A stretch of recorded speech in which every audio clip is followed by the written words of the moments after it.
வணக்கம். இது நியூஸ் 8 தமிழ்நாடு செய்திகளை தொகுத்து வழங்குவதற்காக நான் பாலவேல் சக்கரவர்த்தி. செய்திகளை விரிவாக பார்ப்பதற்கு முன்னர் முதலில் தலைப்புச் செய்திகளை பார்க்கலாம்.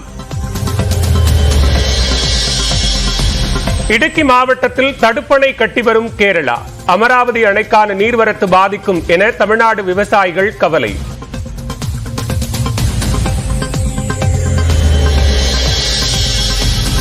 கேரளா அணை கட்டுவதை சட்ட ரீதியாக தடுக்க வேண்டும். எதிர்க்கட்சித் தலைவர் எடப்பாடி பழனிசாமி வலியுறுத்தல்.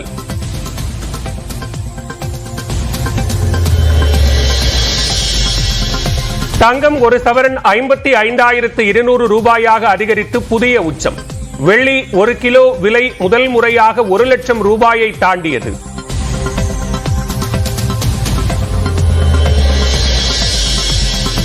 ஆறு மாநிலங்கள் 2 யூனியன் பிரதேசங்களில் உள்ள 49 தொகுதிகளில் விறுவிறு வாக்குப்பதிவு.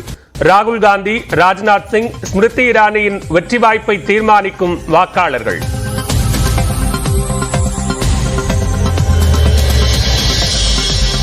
உத்தரப்பிரதேச முன்னாள் முதலமைச்சர் மாயாவதி, மத்திய அமைச்சர் பியூஷ் கோயல் ஜனநாயக கடமையாற்றினர்.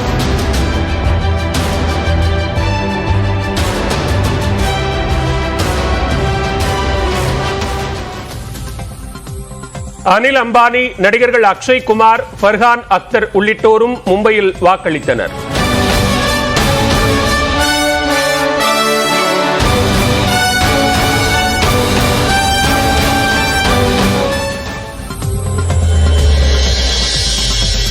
நாகர்கோவில் மற்றும் அதன் சுற்றுவட்டார பகுதிகளில் மழை.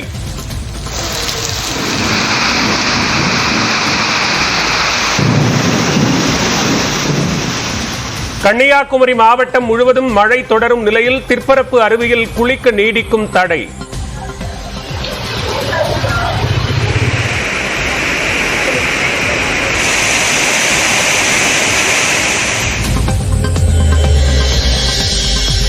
மதுரை தல்லாக்குளம் பகுதியில் 11 சென்டிமீட்டர் பெய்த மழை.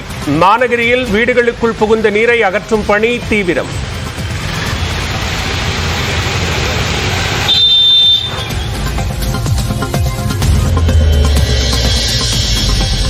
தேனி, தென்காசி, கன்னியாகுமரி, திருநெல்வேலி மாவட்டங்களுக்கு இன்று அதி கனமழை எச்சரிக்கை. விருதுநகர், திருப்பூர், கோவை, நீலகிரி, திண்டுக்கல் மாவட்டங்களில் மிக கனமழை பெய்யும் என வானிலை மையம் கணிப்பு.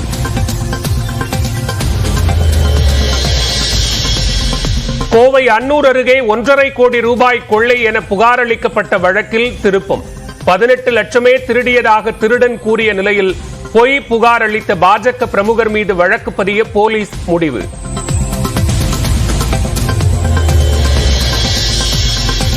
சென்னையில் மாடுகளை வளர்க்கும் தொழுவங்களுக்கு அடுத்த மாதம் முதல் உரிமம் கட்டாயம் என தகவல். விதிமுறைகளை வகுக்கிறது சென்னை மாநகராட்சி. மக்களுக்கு சட்ட உதவி வழங்க வழக்கறிஞர்களை நியமிக்கும் விஜயின் தமிழக வெற்றிக் கழகம். காவல் நிலையங்களை கணக்கிட்டு தலா 2 பேரை நியமிக்க திட்டம்.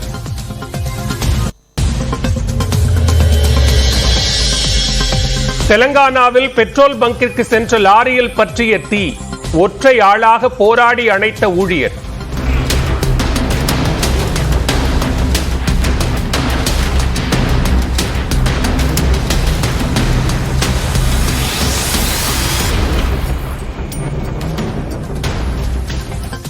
அமராவதி ஆற்றின் முக்கிய நீர்பிடிப்பு பகுதியான சிலந்தை ஆற்றின் குறுக்கே கேரள அரசு தடுப்பணை கட்டுவதற்கு தமிழ்நாடு விவசாயிகள் கடும் எதிர்ப்பு தெரிவித்துள்ளனர். திருப்பூர் மாவட்டம் உடுமலை அருகே உள்ள அமராவதி அணை மூலம் சுமார் 55,000 ஏக்கர் விவசாய நிலங்கள் பாசன வசதி பெறுகின்றன. மேலும் நூற்றுக்கணக்கான கிராமங்களுக்கு குடிநீர் ஆதாரமாகவும் அமராவதி ஆறு உள்ளது. இதற்கு கேரளாவில் உற்பத்தியாகும் பாம்பாறு, தேனாறு, சிலந்தை ஆறு ஆகியவை நீர் ஆதாரமாக உள்ளன. இதில் ஏற்கனவே பாம்பாற்றின் குறுக்கே கடும் எதிர்ப்புக்கு இடையே கேரள அரசு தடுப்பணை கட்டியுள்ளது.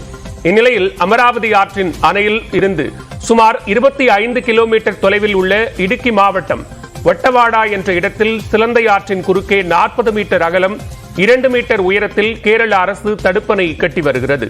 கடந்த 1 மாதமாக கட்டுமான பணிகள் நடைபெற்று வருவதாக கூறப்படும் நிலையில் சிலந்தை ஆற்றில் தடுப்பணை கட்டினால் கடும் வறட்சி ஏற்படும் என்று தமிழக விவசாயிகள் வேதனை தெரிவித்துள்ளனர்.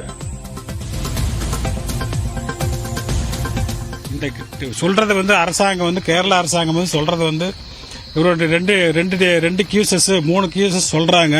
ஆனா அங்க பண்றது இந்த கொள்ளளவான 3 TM தண்ணிக்கு ஈக்குவலா தான் அவங்க டேம் கட்டி தடுக்கிறதுக்கு பாக்குறாங்க. அப்படி பண்ணும்போது நிச்சயமா நமக்கு வாழ்வாதாரம் நிச்சயமா பாதிக்கு. விவசாயம் பாதிக்கிறது மட்டுமல்ல, குடிநீர் ஆதாரம் பாதிக்கு. பாலாறு, தேனாறு பிளஸ் இந்த சிலந்தி ஆற்றில் வரக்கூடிய ஒவ்வொரு ஆற்றுலையும் ஒவ்வொரு குறுக்க இவங்க அணைக்கட்டி நீரை தேக்கிட்டாங்கன்னா இந்த அமராவதி அணை விரைவில் வறண்ட அணையாக மாறி இங்க இருக்கக்கூடிய ஒரு 60,000 ஏக்கர் விவசாயி கம்ப்ளீட்டா பால் அடைஞ்சிரு. காவிரி ஆணையத்தின் அனுமதியின்றி தடுப்பணை கட்டும் பணியில் கேரள அரசு ஈடுபட்டு வருவதாக அமராவதி பாசன விவசாயிகள் குற்றம் சாட்டியுள்ளனர். தமிழ்நாடு அரசு இதில் உடனடியாக தலையிட்டு அணை கட்டும் பணியை தடுக்க வேண்டும் என்றும் அவர்கள் கோரிக்கை விடுத்துள்ளனர். இந்நிலையில் சிலந்தை ஆற்றின் குறுக்கே கேரள அரசு தடுப்பணை கட்டுவதற்கு எதிர்க்கட்சித் தலைவர் எடப்பாடி பழனிசாமி கண்டனம் தெரிவித்துள்ளார். கோவையில் செய்தியாளர்களை சந்தித்த அவர் தடுப்பணையை சட்ட ரீதியாக அரசு தடுத்து நிறுத்த வேண்டும் என்று வலியுறுத்தினார். இந்த சிலந்தி ஆற்றின் உற்பத்தியாகின்ற நீர் தான் அமராவதி அணைக்கு வருகிறது. சிலந்தி ஆற்றின் குறுக்கே அணை கட்டப்பட்டுவிட்டால் அமராவதி அணைக்கு வருகின்ற நீர் வெற்றிவிடும். அதில் பாசனம் பெறுகின்ற விவசாயிகள் பெரும் பாதிக்கப்பட்டுள்ளார்கள். குடிநீர் மக்கள் பெரிதும் பாதிக்கப்பட்டுள்ளார்கள். இப்பொழுது இந்த சிலந்தி ஆற்றின் குறுக்கே கேரள அரசு அணை கட்டுவதை தடுத்து நிறுத்த சட்ட நீதியாக நடவடிக்கை எடுக்க வேண்டும் என்று இந்த அரசை வலியுறுத்துகிறேன்.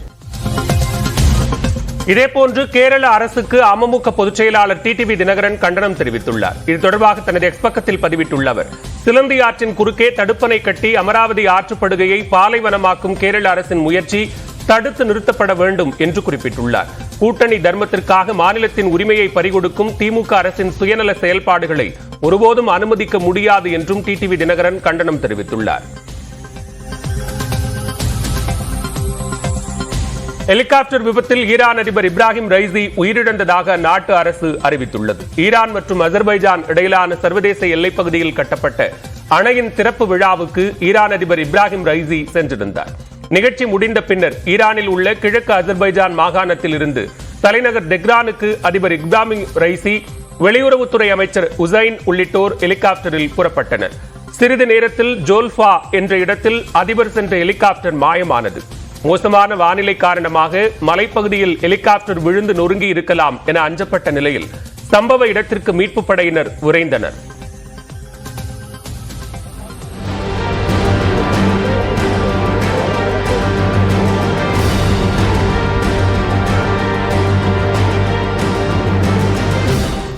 இதில் ஹெலிகாப்டர் முற்றிலும் எரிந்த நிலையில் கண்டுபிடிக்கப்பட்டது. ஈரான் அதிபர் இப்ராஹிம் ரைசி உயிரிழந்து விட்டதாக அந்நாட்டு அரசு அறிவித்தது. மேலும் அதிபர், வெளியுறவுத்துறை அமைச்சர் உட்பட 4 பேரின் உடல்கள் கண்டெடுக்கப்பட்டுள்ளன. அவற்றை அடையாளம் காணும் பணி நடைபெற்று வருகிறது.